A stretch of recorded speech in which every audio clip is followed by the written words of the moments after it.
Hello বন্ধুরা, আপনারা সবাই কেমন আছেন? এখন তো একটু ঠান্ডা তো কমেই এসছে, আপনারা আশা করি ভগবানের কৃপায় ভালোই আছে। তো আজকে আমি রান্না করব বাটা মাছ দিয়ে ফুলকপি ঝোল। তো বাটা মাছগুলোকে ভালো করে ধুয়ে নুন হলুদ মাখিয়ে ভাজা বসিয়ে দিয়েছি। দেখুন বাটা মাছগুলোকে ভাজতে আরম্ভ করে দিয়েছি। সুন্দরভাবে ভেজে নেবো মাছগুলোকে।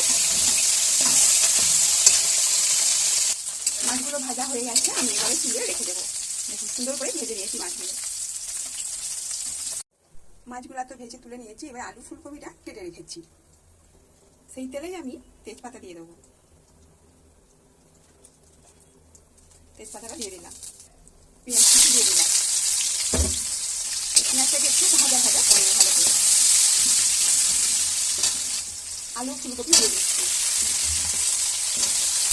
কিছুক্ষণ ধরে এটাকে ভাজা ভাজা করবো। এটা বেশ আলু আর ফুলকপিটা ভাজা হয়ে যাবে। আর এই ফুলকপি বাটা মাছের ঝোলটা যদি আপনাদের ভালো লাগে, চ্যানেলটা অবশ্যই সাবস্ক্রাইব করবেন, পাশে থাকবেন, লাইক কমেন্ট শেয়ার করবেন।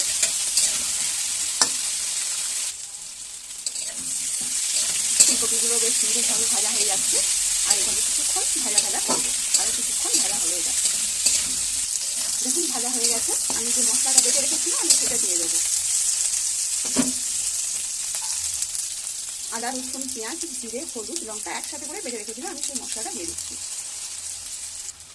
মশলা ধুয়ে বাটি থেকে একটু জল দিয়ে দিলাম, দিয়ে এটাকে সুন্দর করে কষিয়ে নেবো ভালো করে। বাটা মশলার রান্না খুব সুন্দর হয়।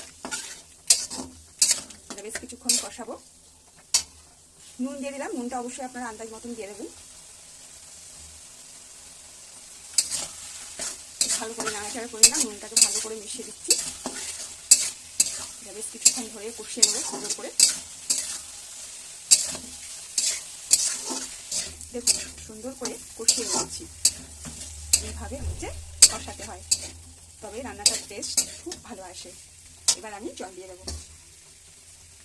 জল দিয়ে দিচ্ছি। এবার একটু এটাকে কিছুক্ষণ ফুটতে দেবো। ফুটে আসলে তারপর মাছগুলোকে আমি দেবো। দেখুন এটা হয়ে এসেছে, আমি এটাকে নামিয়ে নেবো। তো মাছগুলো আমি দিয়ে দিচ্ছি, দিয়ে একটুখানি ফুটিয়ে এটাকে নামিয়ে নেবো। একদম রেডি হয়ে গেছে বাটা মাছ দিয়ে ফুলকপির ঝোল। আপনারা সবাই ভালো থাকবেন।